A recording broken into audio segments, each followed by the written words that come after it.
माँ तो मांगे माँ का हम पर, माँ तो मांगे माँ का हम पर, कितना बड़ा एहसान के माँ का साथ न छूटे, कभी तेरी माँ ना रूठे, के माँ का साथ न छूटे, कभी तेरी माँ ना रूठे। माँ আজ আমিনার ঘরে, আজ আমিনার ঘরে হুর পরির মেলা রে, আজ আমিনার ঘরে আবার নূরের দোলাই দোলে নবী, নবী দোলে নূরের দোলাই, নূরের দোলাই দোলে নবী, নবী দোলে নূরের দোলাই, নবী সাল্লে আলা রে। মুআজ্জাজ এবার আজকে চিন্তা করবেন একটু কি জিবরিল তাহলে নবীর পায়ের তলায় নিজের চেহারা দেখেছিলেন। তাহলে ব্রাদার চিন্তা করুন কি নবীর তাহলে পায়ের তলা কত বড় ছিল, হ্যাঁ? নবীর পায়ের তলা ছিল কত বড়। হে মুআজ্জাজ, এজন্যই তো মুস্তাফা বলেছেন কি আমার হাকিকাত আমার আল্লাহ ছাড়া কেউ জানে না, বলেন সুবহানাল্লাহ। হ্যাঁ, নবীর হাকিকাত আল্লাহ ছাড়া কেউ জানে না, এটা নবী বলেছেন। আর আপনি আমি যদি বলি না দুটা হাত দুটা পা আমারই মতো, তো বাবু এটা বড় বোকামি হয়ে যাবে। ভাই দুটো হাত দুটো পা এটা পড়েছেন, এটা দেখেছেন, এটা দেখেননি কি না থুতু দিলে বিস্মানি হয়ে যায়। এটা পড়েননি কেন? আপনার দুটো হাত দুটো পা এটা পড়েছেন, কিন্তু এটা কেন পড়েননি কি আল্লাহ নবী সাল্লাল্লাহু তাআলা আলাইহি সাল্লাম জাবিরের বাড়িতে দাওয়াত খেয়ে জাবিরের আপনার ওই ছাগলের হাড় থেকে আবার ছাগল তৈরি করে দিয়েছে, ওটা কেন দেখেন না? ব্রাদার এটা কি আপনার পক্ষে সম্ভব? আমার পক্ষে সম্ভব না, সম্ভব নয়। অতএব ব্রাদার এই দাবি করবেন না, এটা বোকামি হয়ে যাবে, বড় বোকামি হয়ে যাবে, নাদানি হয়ে যাবে। নাবির মতো আল্লাহ পাক নাবির মতো আর কাউকে বানাননি, বলেন সুবহানাল্লাহ। এ আমি বলি না, হাদিসে পাক আপনি নোট করে রাখুন। আল্লাহর নবীর সাহাবীদের মধ্যে যিনি সবচাইতে বেশি হাদিস বর্ণনা করেছেন আর যার বর্ণনা হাদিসগুলো বেশিরভাগ বুখারী শরীফে এসেছে, কোরআনের পরে পরে স্থান, যে সাহাবীর নাম হযরতে আবি হুরায়রা রাদিয়াল্লাহু তাআলা। হযরতে আবি হুরায়রা বলেন মা রাআইতু শাইয়্যান আহসানা মিন রাসূলিল্লাহ সাল্লাল্লাহু তাআলা আলাইহি ওয়াসাল্লাম কাআন্না আশ-শামসা তাজরি ফি ওয়াজহিহি। হযরতে আবি হুরায়রা বলেন ইয়া রাসূলুল্লাহ, আমি আপনার মতো কাউকে দেখিনি, আপনার চেহারা এত সুন্দর, আপনাকে আল্লাহ লা জবাব বে মিসাল বানিয়েছেন কি আপনাকে দেখে মনে হয় কি আপনার চেহারার উপরে সব সময় যেন চন্দ্র আর সূর্য দৌড়াদৌড়ি করতে আছে। জোরে বলে হে মুআজ্জাজ, আপনার চেহারা আল্লাহুস সামাদ দুনিয়ার সমস্ত দামি দামি ফ্রেশ ওয়াশ মাখার পরও চিকন লাগে না। আর নবীর সাহাবী বলতে আছে কি নবীর চেহারাই এত সুন্দর, সবসময় দেখে মনে হতো যেন ওনার চেহারার উপরে আপনার চন্দ্র সূর্য দৌড় দিতে আছে। রাদার অতএব একটু সামাল দিয়ে একটু হিসাব করে নবী আমার চোখটা খুললেন। জিবরিল, জনাবে জিবরিল আমিন বলতে আছেন ইয়া রাসূলুল্লাহ, ইয়া হাবিবাল্লাহ, নবী গো আজকে আপনার জন্য বড় খুশির খবর নবী। আল্লাহর নবী বলতে আছেন জিবরিল কিসের খুশির খবর একটু বলো। জিবরিল আমিন বলতে আছেন ইয়া রাসূলুল্লাহ, আজকে আল্লাহ পাক রব্বুল আলামিন আপনার নিকটে আমাকে এজন্যই পাঠিয়েছেন নবী গো, আজকে আপনি আল্লাহ পাককে দেখবেন, আল্লাহর দিদার হবে।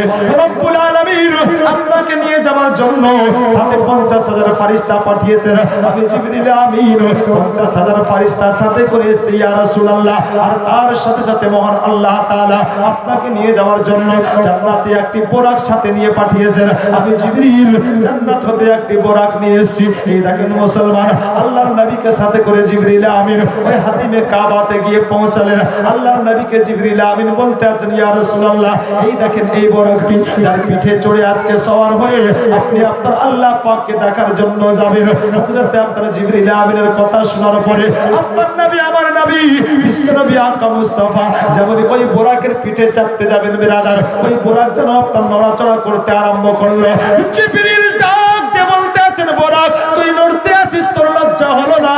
হে বোরাক তুই ভাগ্যবান, আজকে আজকে তোর পিঠে বিশ্ব নবী সওয়ার হবে। আল্লাহর নবী বলতে আছেন বোরা, আল্লাহর নবী বলতে আছেন বলে জিবরিল তোমায় কিছু বলতে হবে না, ওই বোরাক আমার সঙ্গে কথা বলতে চাই। আল্লাহর নবী জানো ওই বোরাকের সঙ্গে কথা বলতে আরম্ভ করলেন। ওই বোরাক যেন কথা বলতে আছে বিরাদার, ওই বোরাক বলতে আছে ইয়া রাসূলুল্লাহ আজকে আপনি আমার পিঠে সওয়ার হয়ে আল্লাহ পাককে দিদার করতে যাচ্ছেন নবী গো, কিন্তু ইয়া রাসূলুল্লাহ যেই দিন আপনি জান্নাতে, যেই দিন কিয়ামতের মাঠে আপনি যখন পুলসিরাতের রাস্তা পার হবেন, আপনার জন্য আল্লাহ পাক রব্বুল আলামিন যখন সওয়ারি দিবেন ইয়া রাসূলুল্লাহ ওই কিয়ামতের মাঠে পুলসিরাত পার হওয়ার সময় ইয়া রাসূলুল্লাহ ইয়া হাবিবাল্লাহ আপনি জানো আমার পিঠে সওয়ার হয়ে যান।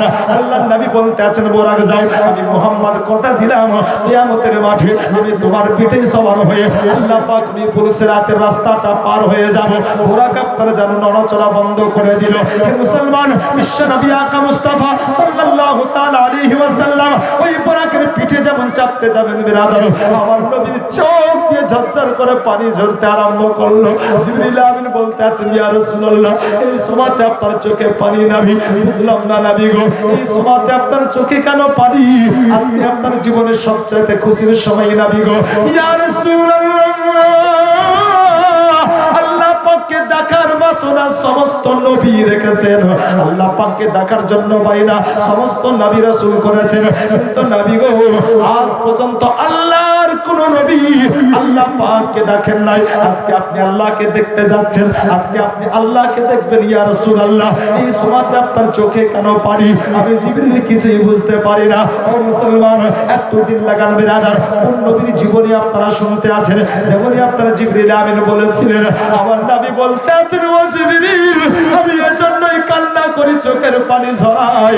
ও জিবরিল বলো আজকে বোরাকের পিঠে চাপবো, আল্লাহ পাক রব্বে কায়নাতকে দিদার করতে যাব, দেখতে যাব, কিন্তু জিবরিল বলো সেই দিন আমার গুনাহগার উম্মতি ওই পুলসিরাতের রাস্তাটা যেটা চুলের চাইতে আরো সরু হবে।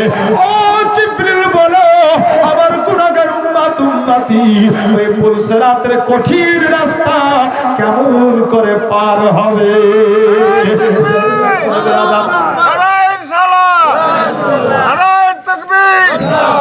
যেমনই আপনারা বলে দেওয়া ও মুসলমান শুনুন মুআজ্জাল জিবরিল আমিন বলতে আছেন ইয়া রাসূলুল্লাহ এই প্রশ্নের জবাব আমি আপনাকে দিতে পারবো না, তার কারণ এটা হচ্ছে আপনার এবং আপনার উম্মতের মধ্যে মাসলা।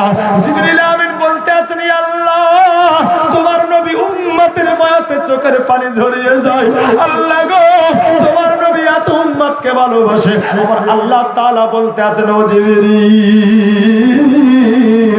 আমি চাই না আমার নবী চোখের পানি ঝরাতে ঝরাতে আমার কাছে আসুক। ও জিবরিল এক কাজ করো আমার নবীকে শুনিয়ে দাও। জিবরিল বলতে আছেন ইয়া রাসূলুল্লাহ আমি তোমার নবীকে কি শোনাবো গো? আল্লাহ পাক বলতে আছেন ও জিবরিল আমি যা বলি ওটাই শুনিয়ে দাও। জিবরিল আমিনকে কি বলতে বলেছিলেন আমার আল্লাহ? ও মুসলমান আপনি পবিত্র কালামে পাক উঠিয়ে দেখবেন, কোরআনটা খুলবেন, আল্লাহ পাক রব্বুল আলামিন যেন আপনার বলতে আছেন ও জিবরিল আমার বিশ্ব নবীকে একটু শুনিয়ে দাও। ইয়াউমা নাহশুরুল মুত্তাকিনা ইলার রহমানি ওয়াফদা। হে হাবিব চিন্তা করবে না, চোখের পানি ঝরাবে না, কান্না করবে না, কান্না থামিয়ে দাও। হে আমার মাহবুব শুনে নাও, যে তোমার উম্মত উম্মতি তোমাকে ভালোবাসবে, যে তোমার উম্মত উম্মতি তোমাকে অনুসরণ করে জীবনটা গড়বে, যে তোমার উম্মত উম্মতি তোমাকে ফলো করে জীবনটা গড়বে, যে তোমার উম্মত উম্মতি তোমার দিওয়ানা হবে, তোমার গাদ্দার হবে না, আমি আল্লাহ তাআলা বলি তোমার ওই উম্মত উম্মতি এই বোরাকের গতিতে আমার পুলসিরাতটা পার করে যাবে। হে বিরাদার ইয়াউমা নাহশুরুল মুত্তাকিনা ইলার রহমানি ওয়াফদা এই পবিত্র আল কোরআন এই আয়াতের তাফসীর দেখবেন পেয়ে যাবেন। নবীকে বললেন এ নবী আপনি চোখের পানি বন্ধ করুন আর ফেলবেন না, আপনার উম্মত উম্মতি ও বোরাকের গতিতে পুলসিরাত পার করবে, শর্ত একটাই যদি আপনার প্রকৃত দিওয়ানা হয় আপনাকে অনুসরণ করে জীবন করে।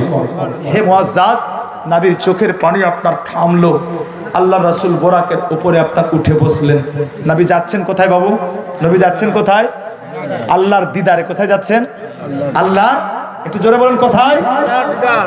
দিদার করিতে নবী খোদার নিকট যায়,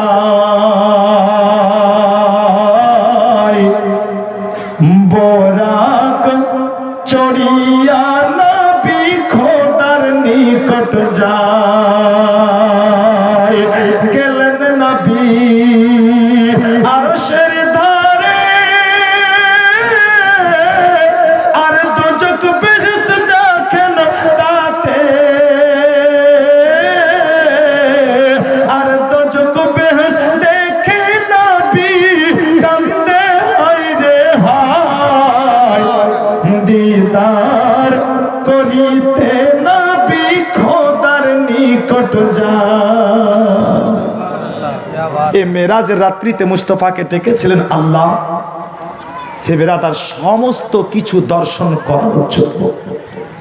আল্লাহর নবীর বোরাক যখন বাড়তে আরম্ভ করলো, সাথে জিবরিল আমিন নবী আমার দেখলেন কি, তো এক দল নারী পুরুষ, বাবু খুব গুরুত্বপূর্ণ আলোচনা, গুরুত্বপূর্ণ জীবনীতে প্রবেশ করে গেছে।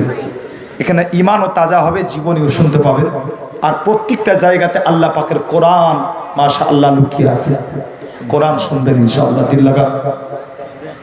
নবীর বোরাক বলল আগে, আল্লাহ পাক রব্বে কায়নাতের নবী দেখতে আছেন একদল নারী পুরুষ যাদের মাথাগুলো বড় বড় পাথরের উপরে রাখা হচ্ছে, আর অন্য একটা ভারী পাথর দিয়ে তাদের মাথায় আঘাত করা হচ্ছে। আর যেমনই আঘাত করা হচ্ছে বিরাদার, হে মুআজ্জাজ, এই মাথাগুলো চূর্ণ বিচূর্ণ হয়ে যাচ্ছে।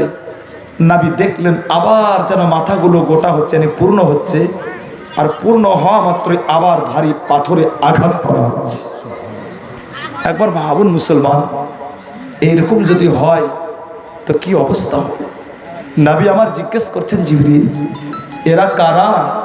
এদেরকে এত শাস্তি কেন দেওয়া হয়? এদেরকে এত শাস্তি কি কারণে দেওয়া হচ্ছে? জিবরিল আমিন বলতে আছেন, ইয়া রাসূলুল্লাহ, এরা হচ্ছে ওই সমস্ত আল্লাহর বান্দা বান্দি যারা দুনিয়াতে অহংকার করে আল্লাহ পাকের ইবাদত করত। কি করত না বাবা? এরা অহংকার করে আল্লাহর ইবাদত করত না। হে মুআজ্জাজ, যারা আল্লাহর ইবাদত ছেড়ে দেয়, আল্লাহ পাক এর বর্ণনা পবিত্র কোরআনে দিয়েছেন। সূরা আল মুমিনুনের 24 নম্বর আয়াতে কারিমা আপনি পড়ুন, 24 পারায়। হে মুআজ্জাজ, 24 পারা সূরা আল মুমিনুন আয়াত পড়ুন, 7 নম্বর আয়াতে কারিমা। আল্লাহ পাক বলেন, ইন্নাল্লাযীনা ইস্তাগফিরুনা। এই আয়াতে কারিমা পড়ুন, ইনশাআল্লাহ আপনি পেয়ে যাবেন কি ইবাদত ছাড়লে পারে শাস্তি কি হবে। মুসলমান, কালকে বলেছিলাম, আজকে আপনাদের বলি। আজ এসছেন, অনেকে এসছেন, মাশাআল্লাহ, দেখে আমি খুব খুশি হয়েছি। আলহামদুলিল্লাহ, বড় আলোচনা শুনতে আপনারা ভালোবাসেন, এটা পরিচয়।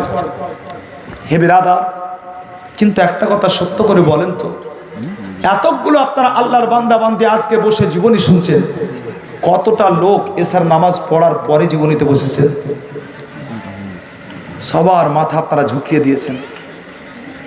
তার কারণ আপনি সত্যি লজ্জিত, লজ্জা পাওয়ার মতোই রাত দিন কাজ করেন।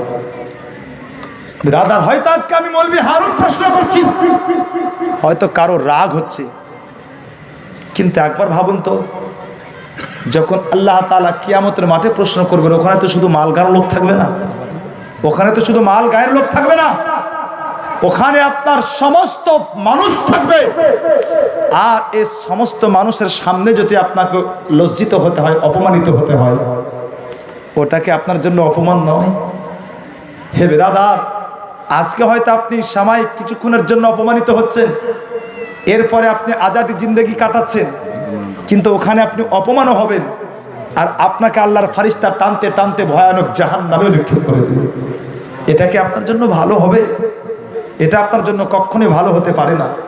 আপনি যদি প্রকৃত বুদ্ধিমান হন, তা আপনাকে আমি বলবো, এটাই পরামর্শ দেব কি আপনি আজকে এই জীবনের মাহফিলে মনে মনে তওবা করে নেন, ওয়াদা করেন কি আল্লাহ, আমার উপর নামাজ ফরজ হয়েছে, আমি আর জীবনের নামাজ কাজা করব। সুবহানাল্লাহ। মনে রাখুন, নামাজ সবচেয়ে দাহিম ইবাদত। জালসা না করলে আপনার গুনাহ হবে না, কিন্তু নামাজ না পড়লে তো গুনাহ হবে। নামাজ না পড়লে গুনাহ হবে। মেরাজের রাত্রিতে নবী দেখে এসেছেন, নবী আমার দেখতে আছেন এই নারী পুরুষদেরকে পাথরের উপরে মাথা রেখে অন্য একটা বড় পাথর দিয়ে আপনার আঘাত করা হচ্ছে, চূর্ণ বিচূর্ণ হয়ে যাচ্ছে মাথা। হে বিরাদার, আল্লাহর নবী সাল্লাল্লাহু তাআলা আলাইহি সাল্লাম বড় কষ্ট পেলেন দেখে। নবীর বরাক আগে বাড়ল। এবারে আমার বিশ্ব নবী আকা মুস্তাফা দেখতে আছেন যেন মুআজ্জাজ অনেকগুলো নারী পুরুষ, তারা কি করতে আছে? তারা যেন আপনার বিচন ফেলতে আছে। আর বিচন যেমন ফেলছে, বিচন ফেলা মাত্র ওই বীজ হতে আপনার গাছ বার হচ্ছে। আল্লাহর নবী বলতে আছেন, জিবরিল একটু দাঁড়িয়ে যাও, দেখবো। বিশ্ব নবী দেখতে আছেন যেন ওই বীজগুলোর থেকে আপনার গাছ বার হওয়ার পরে ওই গাছে আপনার ফসল ধরছে, ফসল পেকে যাচ্ছে, আপসে আপ কাটা হয়ে যাচ্ছে। আল্লাহর নবী চমৎকার দৃশ্য দেখে বলতে আছেন, ও জিবরিল, এরা কারা আর এদেরকে এই প্রতিদান কেন দেওয়া হচ্ছে একটু বলো। জিবরিল আমিন বলতে আছেন, ইয়া রাসূলুল্লাহ, এরা হচ্ছে আপনার উম্মতের মধ্যে ওই সমস্ত ব্যক্তি, এরা হচ্ছে আল্লাহর বান্দা বান্দির মধ্যে ওই সমস্ত ব্যক্তি, ওই সমস্ত নারী পুরুষ যারা দুনিয়াতে যখন বসবাস করতো না বিগো, আল্লাহ পাক রব্বুল আলামিন এদেরকে ধন ও দৌলত দিয়েছিল ইয়া রাসূলুল্লাহ। আর এরা করতো কি, আখিরাতের আশাতে আল্লাহর দেওয়া ধন দৌলত গুলো, টাকা পয়সা গুলো জানো আল্লাহ পাকের রাস্তায় ব্যয় করে দিত। মুআজ্জাজ, এখানে আজকে আপনারা অনেকে টাকা দিয়েছেন মসজিদের জন্য, এই আল্লাহর রাস্তায় দিলে কি হবে? নবী আমার মেরাজের রাত্রিতে দেখে এসেছেন, এই জীবনে মেরাজের চলছে। নবী দেখলেন কি এরা বীজ ফেলছে। আপনারা বীজ ফেলেন, ধান বীজ ফেলেন তো বাবু, সময় লাগে না মানুষ হতে? বহুত সময়, বহু পরিপাটি করতে হয়। বীজ ফেলো, ছাই দাও, এটা সেটা পানি দাও, এরপরে ওটা বড় হয়, তারপরে আপনার উঠান, তারপরে লাগান, তারপরে আপনার সময় নাই, বড় হয় গাছ, এরপরে আপনার ধরে যখন ধান, তাতে আপনার কত রকমের স্প্রে করতে হয় যাতে না খারাপ হয়ে যায়। এরপরে আপনার ধান পাকে বাড়িতে আসে, তারপর আপনার আবার মুনিশ করে মারা। নবী আমার মেরাজের রাত্রিতে দেখতে আছেন, বীজ ফেলা মাত্রই গাছ হচ্ছে, বড় হচ্ছে, ফসল ধরছে, পেকে যাচ্ছে, আপসে আপ মারা হয়ে যাচ্ছে। সুবহানাল্লাহ। এরকম যদি হতো কত ভালো হতো, তাই না? হ্যাঁ, এ মুআজ্জাজ, এটা নবী মেরাজে দেখেছেন। আর এটাই মহান আল্লাহ তাআলা পবিত্র কোরআনে বর্ণনা দিয়েছেন। একটু জোরে বলা যাবে না?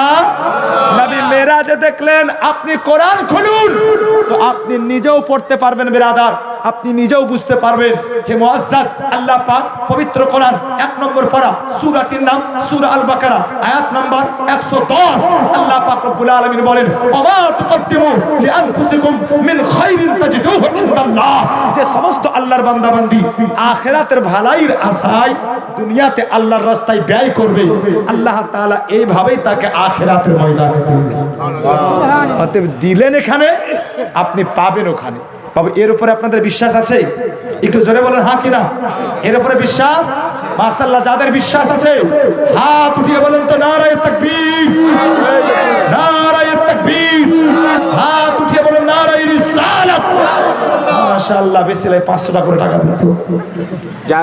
জাহিরুল, জোহরুল, একটু নারা মোহাম্মতে লাগান তো। নারায়ে তাকবীর, নারায়ে রিসালাত। জহিরুল সাহেব 2000 টাকার দাতা। মাশাআল্লাহ, আমি চাইনি, 500 চেয়েছিলাম, কিন্তু নিজের ইচ্ছায় দিয়েছেন 2000। আল্লাহ গো তার দানকে কবুল করো, আল্লাহ তার মনের নেক সুবাকে পূর্ণ করে দাও, বলুন আল্লাহুম্মা আমিন। আল্লাহর নবী সাল্লাল্লাহু তাআলা আলাইহি সাল্লাম মেরাজ রাত্রিতে দেখলেন কি যারা আল্লাহর রাস্তায় দেয় তাদের অবস্থা এরকম। এবার চলুন বিরাদার, আমার নবীর বরাতটা আপনারা আগে বললেন। বিশ্ব নবী জনাব মুহাম্মদুর রাসূলুল্লাহ সাল্লাল্লাহু তাআলা আলাইহি ওয়াসাল্লাম দেখতে আছেন যেন একদল নারী পুরুষ যাদের বেরাদার একবারে আপনার পুরো শরীরটা মানুষের মতো, কিন্তু জানো তাদের মুখগুলো আপনার পুরোপুরি উটের মতো। আল্লাহর নবী দেখতে আছেন মেরাজ রাত্রিতে উটের মতো আপনার মুখগুলো, পুরো শরীর মানুষের মতো। আল্লাহর নবী দেখলেন যেন জ্বলন্ত কয়লার আগুনগুলো তাদের মুখে পুড়ে দেওয়া হচ্ছে, yani ভরা হচ্ছে বিরাদার। আর ওই জ্বলন্ত কয়লার আগুনগুলো যেন পেট চিরে পায়খানার দ্বার দিয়ে আপনার মাটিতে পড়ে যায়। আল্লাহর নবী সাল্লাল্লাহু তাআলা আলাইহি ওয়াসাল্লাম বলতে আছেন, বলে ও জিবরিল, এরা কারা? এদেরকে এরকম ভয়ানক শাস্তি কেন দেওয়া হয়? জিবরিল আমিন বলতে আছেন, ইয়া রাসূলুল্লাহ, এরা হচ্ছে আপনার উম্মতের মধ্যে ওই সমস্ত ব্যক্তি গো নবী যারা দুনিয়াতে তারা সুযোগ পেলে পারে এতিমের মালগুলোকে হরণ করে নিত। ইয়া রাসূলুল্লাহ, যারা এতিমের মাল ভক্ষণ করেছে দুনিয়াতে, এরা হচ্ছে ওই সমস্ত ব্যক্তি যারা এতিমের মালকে মেরে খেয়ে নিয়েছে। হে মুআজ্জাজ সামনে কেরাম, আপনার নবী, আমার নবী, বিশ্ব নবী, বিশ্ব নেতা মুহাম্মদুর রাসূলুল্লাহ মেরাজ রাত্রিতে নবী আমার দেখলেন জানো যারা এতিমের মালকে খায় তাদের অবস্থাটা নবী আমার দেখতে আছেন। হে মুসলমান, মেরাজ রাত্রিতে বিশ্ব নবী দেখলেন, আপনি দেখবেন তো একটু কালামে পাকটা খুলে দেখুন। আল্লাহ পাকের পবিত্র কোরআন বিরাদার 4 নম্বর পারা, সূরাটির নাম হচ্ছে সূরা নিসা, আয়াত নম্বর 10। মুআজ্জাজ, একটু খুলে দেখবেন, একটু পড়ে নেবেন। আল্লাহ পাক রব্বুল আলামিন বলেন, ইন্নামা ইয়াকুলুনা ফি বুতুনিহিম রাসূলিহিন নারা ওয়া সায়াসলাউনা সাঈরা। এই আয়াত কারিমা পুরো ব্যাখ্যা দেখবেন বেরাদার। যে ব্যক্তি এতিমের মাল হনন করে শাস্তিটা কি হবে আল্লাহ পাক রব্বুল আলামিন মেরাজ রাত্রিতে বিশ্বনবীকে দেখিয়ে দিয়েছিলেন। আল্লাহর নবীর বোরাকটা আরো আগে বাড়লো। বিশ্বনবী আকা মুস্তাফার সঙ্গে জিবরিল আমিন এ মুআজ্জিজ সাহাবায়ে কেরাম এবার আমার বিশ্বনবী আকা মুস্তাফা সাল্লাল্লাহু তাআলা আলাইহি ওয়াসাল্লাম দেখতে আছেন জানো অনেকগুলো নারী পুরুষ যাদের কপালে হে বিরাদার তামাকে যেন গরম করে তাদের কপালে আপনার সেঁটে দেওয়া হয়েছে, তাদের কপালে ঠুকে দেওয়া হয়েছে। আর ওই মানুষগুলোর মধ্যে ওই মানুষগুলোর সামনে যেন পাথর কাকড়গুলোকে রাখা হচ্ছে বিরাদার। আর ওই নারী পুরুষগুলো যেন ওই পাথর কাকড়গুলো তুলে আর যেন আপনার নিজের মুখে ভরে। আল্লাহর নবী বলতে আছেন বলে জিবরিল এই খাবারগুলো তো কোনো মানুষের খাদ্য নয়, পাথর কাকড় তো মানুষ কোনোদিন খায় না। হে জিবরিল এরা কারা, এদেরকে পাথর কাকড় কেন খেতে দেওয়া হচ্ছে? আল্লাহু আকবার, আল্লাহু আকবার। জিবরিল আমিন বলতে আছেন ইয়া রাসূলুল্লাহ এরা হচ্ছে আপনার উম্মত, উম্মতের মধ্যে ওই সমস্ত ব্যক্তি গো নবী যারা দুনিয়াতে থাকা অবস্থায় আল্লাহ পাক তাদেরকে টাকা পয়সা দিয়েছিল, মানে ধন দৌলতের মালিক বানিয়েছিল আল্লাহ, কিন্তু যখন এদের কাছে চাওয়া হতো এরা এক টাকাও দিত না। আর এই চিন্তাই দিত না যে তারা দিলে পারে তাদের টাকাগুলো কমে যাবে। হুজুর এরা হচ্ছে ওই সমস্ত নারী পুরুষ যারা কমে যাওয়ার ভয়ে এক টাকাও আল্লাহর রাস্তায় ব্যয় করত। কে দেখলেন? নবী দেখলেন মেরাজের রাত্রিতে। নবীর মেরাজের জীবনী চলতে আছে বিরাদার। নবী মেরাজের রাত্রিতে দেখে এসেছেন আর এরই বর্ণনা আল্লাহ পাক রব্বুল আলামিন পবিত্র কোরআনে রেখেছে। জোরে বলেন এ মুআজ্জাজ আল্লাহ পাকের পবিত্র কোরআন 10 নম্বর পারা, সূরাটির নাম সূরা তাওবা, আয়াত নাম্বার 34।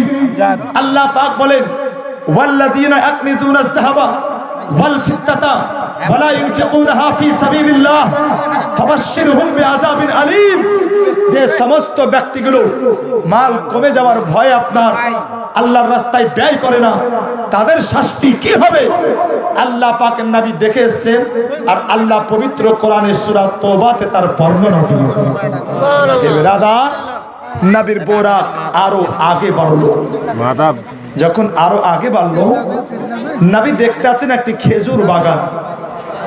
আর খেজুর বাগান, যে বাগান থেকে নবীর নাকে সুগন্ধ আসছে বিরাদার। আল্লাহর নবী বলতে আছেন জিবরিল এটা কোন জায়গা? এদিকে। আর এ বাগান থেকে মাতমার জন্য দোয়া করবেন। আচ্ছা ইনশাআল্লাহ। এ বাগান থেকে এত সুগন্ধ কেন? তো জিবরিল আমিন বলেছিলেন ইয়া রাসূলুল্লাহ এই বাগান থেকে সুগন্ধ আসার পিছনে কারণ এই বাগানে একজন আল্লাহ পাকের বান্দি আরাম করতে আছে, মানে আল্লাহর একজন বান্দির কবর আছে। জিবরিল আমিন বলতে আছেন ইয়া রাসূলুল্লাহ ওই কবর থেকে সুগন্ধ পাচ্ছেন আপনি। আল্লাহর নবী বললেন জিবরিল এ কি এমন আমল করেছে যার কবর থেকে সুগন্ধ বার হয়? জিবরিল আমিন বললেন ইয়া রাসূলুল্লাহ এ তো আসলে প্রকৃত ফেরাউনের বাঁদী ছিল। ফেরাউন নাম শুনেছেন আপনারা, যে নিজেকে আল্লাহ বলে দাবি করেছিল? জিবরিল বলছেন হুজুর এ ছিল ফেরাউনের বাঁদী। এ ফেরাউনের বাঁদী নাম কি ছিল? মাতা শাহ। তার কবর থেকে সুগন্ধ মেরাজের রাত্রিতে নবী পেয়েছিলেন কেন? চলুন একটু শুনিয়ে দিই। ফেরাউন যখন মাতা শাহকে বাদী হিসাবে বাড়িতে রেখেছিল, ফেরাউনের মেয়ের দেখাশোনা করতো মাতা শাহ। একদিন ফেরাউনের মেয়ের মাথার চুল আঁচড়াতে আছে এই মাতা শাহ, আর হাত থেকে চিরুনি খুলে আপনার মাটিতে পড়লো। আর যখন চিরুনি তুলতে গিয়েছিল তো এই মাতা শাহ নামক মেয়েটা বলেছিল বিসমিল্লাহে তিসা ফিরআউনা, মানে আল্লাহর জয় হোক, ফেরাউন ধ্বংস হোক। তো যদিও বলেছিল আরবিতে, কিন্তু ফেরাউনের মেয়ে তো আরবি বুঝতো। ফেরাউনের মেয়ে আপনার বুঝে নিয়েছে। এই তুই কি বললি? বলে আমি যা বলেছি তুমি ভালোই শুনেছো। বলে তাহলে তুই কি আমার আব্বাকে আল্লাহ বলে মানিস না? এই মেয়েটা বলেছিল হারগিজ না, আমি তোর বাপকে ফেরাউনকে আমি আল্লাহ মানি না। আমি তো আল্লাহ তাকেই মানি যে আমাকে এবং তোর বাপকে সৃষ্টি করেছে। ফেরাউনের মেয়েটা গিয়ে বলে দিয়েছিল ফেরাউনকে, বলে আব্বা আপনাকে আপনার রাজ্যের সবাই নবী বলে আল্লাহ বলে মানে, কিন্তু মাতাশা আপনার বাদী আপনাকে আল্লাহ বলে মানে, তাই না? কি বলে ফেরাউন ডাকলো, মাতাশা কি শুনছি? মাতাশা নির্দ্বিধায় বলতে আছে, ফেরাউন তুমি ঠিক শুনেছো, আমি তোমাকে আল্লাহ মানি না। ফেরাউন বলতে আছে, মাতাশা যদি ভালো চাস তাহলে এই কথা ফিরিয়ে না, আমাকে আল্লাহ বলে স্বীকার করে নে। মাতাশা বলতে আছে, ফেরাউন তোমার যা খুশি তুমি করতে পারো, কিন্তু আমি মাতাশা তোমাকে নির্দ্বিধায় বলতে আছি, আমার জীবন গেলেও আমি তোমায় আল্লাহ বলে মানব না। এই জালিম ফেরাউন করলো কি বিরাদার, এই জালিম ফেরাউন যেন আপনার একটি কড়াইয়ে অনেক আপনার তেলকে গরম করলো। মাতাশার মাত্র দুটো বাচ্চা ছিল, একটা বাচ্চার বয়স ছিল সবে মাত্র 6 মাস, একটা বাচ্চা আপনার হাঁটতে শিখেছে, বলতে শিখেছে বিরাদার, একটা বাচ্চা আপনার 6 থেকে 7 বছর বয়স হবে। ফেরাউন বলল, মাতাশা এখন সময় আছে, আমাকে আল্লাহ বলে মেনে নেন। মাতাশা বলতে আছে, ফেরাউন শোনো, আল্লাহর কসম করে বলি, আমি তোকে আল্লাহ বলে মানবো না, আমি ওই আল্লাহকে আল্লাহ মানি যে আল্লাহ পুরো কায়নাতকে বানিয়েছেন। ফেরাউন বললে, এক কাজ করো, মাতাশার কোলের বাচ্চা 6 মাসের বেটা, তাকে তোমরা কেড়ে নাও আর গরম তেলে তোমরা ফেলে দাও। ও মুআজ্জাজ সামিনে কেরাম, মাতাশার বাচ্চাটাকে আপনার কাড়া হয়েছিল, তার পূর্বে বিরাদার মাতাশার বড় বেটাকে আপনার জ্বলন্ত কড়াই আপনার ওই কড়াইয়ের মধ্যে জ্বলন্ত তেলে আপনার ফুটন্ত তেলে ফেলা হয়েছিল। শেষ পর্যন্ত বিরাদার মাতাশার কোলের বাচ্চাকে যখন আপনার 6 মাসের বাচ্চা মাতাশার কোল থেকে কাড়ার পরেই জ্বলন্ত আপনার ওই ফুটন্ত তেলে যখন ফেলা হয়েছিল, 6 মাসের বাচ্চা ওই ফুটন্ত তেলে পড়ে যাওয়ার পরে মা মা মা বলে ডাক দিয়ে বলতে আছে, বলে মা গো তুমি দাঁড়িয়ে কেন গো মা, তাড়াতাড়ি দৌড়িয়ে এসো, এই ফুটন্ত তেলে ঝাঁপ দিয়ে দাও। এ মা আমি তোমাকে বলতে আছে, শোনো, যদিও সবাই দেখতে আছে এটা ফুটন্ত তেলের দেগ, কিন্তু মা শোনো, আমি তোমাকে বলি এটা কোনো ফুটন্ত তেলের দেগ নয়। হে মা তুমি ঝাঁপ দিয়ে দাও, এটা তো হচ্ছে একটা জান্নাতের বাগান। মা এ ভাবছে কি ফুটন্ত তেল, ফুটন্ত তেলের দেগ, কিন্তু আমি বলছি মা এটা জান্নাতের বাগান। 6 মাসের ছেলে কথা বলতে পারে না, কিন্তু 6 মাসের ছেলে যখন ফুটন্ত তেলে কথা বলেছিল, এ আপনার মাতাশা নির্দ্বিধায় দৌড়িয়ে গিয়ে ওই গরম তেলে ঝাঁপ দিয়েছিল। হে মুআজ্জাজ, জিবরিল আমিন বলছেন, ইয়া রাসূলুল্লাহ এটা হচ্ছে ওই মাতাশার কবর, যে কবর থেকে আজও মানুষ সুগন্ধ পায়। আল্লাহর এ বান্দির কবর থেকে যদি সুগন্ধ পাওয়া যায়, আল্লাহু আকবার, তো যারা প্রকৃত আল্লাহ ওয়ালা তাদের কবরের কাছে গেলে তো অনেক কিছুই আরো পাওয়া যাবে, এতে কোনো সন্দেহ নাই। হে মুআজ্জাজ সামিনে কেরাম, আল্লাহ পাক রব্বে কায়নাতের নবীর পোরা আরো আগে বাড়লো। বিশ্ব নবী আকা মুস্তাফা সাল্লাল্লাহু তাআলা আলাইহি সাল্লামের বোরা আগে বললো, অনেক কিছু দেখলেন আমার রাসূল, শেষ পর্যন্ত বোরা থামলো কোথায়? বাইতুল মুকাদ্দাস, মানে আপনার এই বাইতুল মুকাদ্দাস মসজিদের বাইরে বোরাক আপনার বেঁধে দেওয়া হলো। আকা মুস্তাফা সাল্লাল্লাহু তাআলা আলাইহি সাল্লামকে সাথে নিয়ে জিবরিল বাইতুল মুকাদ্দাসে যখন প্রবেশ করলেন, তো নবী দেখতে আছেন হযরতে আদম আলাইহিস সালাম থেকে নিয়ে হযরতে ঈসা আলাইহিস সালাম পর্যন্ত সমস্ত নবী রাসূল ওই মসজিদের মধ্যে উপস্থিত ছিলেন। সুবহানাল্লাহ, আরেকটু জোরে বলবেন না? আজ যারা বলতে আছে কি নবী মরে গেছেন, আরে বাবু, আমাদের নবীর বহু বছর আগে হযরতে আদমের ইন্তিকাল হয়েছে, তো মেরাজের রাত্রিতে হযরতে আদম ওই মসজিদে পৌঁছালেন কেমন করে, হযরতে ঈসা পৌঁছালেন কেমন করে? আল্লাহু আকবার। নবী আমার ওই জায়গাতেই পৌঁছানোর পরে জিবরিল আমিন আজান দিলেন জিবরিল, আর জামাত দাঁড়িয়ে পড়ল। এত বড় জামাত, মাল গায়ের মতো আপনার লোকের জামাত নয় যে যেখানে মাওলানা মিজার মাওলানা হারুনের মতো লোক ইমামতি করে দিবে। এই জামাতে যা মুসল্লি আছে কেউ কাঁচা নয়, সব আল্লাহর পয়গম্বর হয়েছে। এখানে ইমাম যাকে তাকে বানানো যাবে না। ইমামতি কে করবে? জিবরিল আমিন হাতটা ধরলেন, আর হাতটা ধরে আমার নবীকে জায়নামাজে পাড় দিয়ে দিয়েছেন। হুজুর আপনি করবেন ইমামতি। আমার নবী বলছেন, জিবরিল সবাইকে বাদ দিয়ে আমাকে।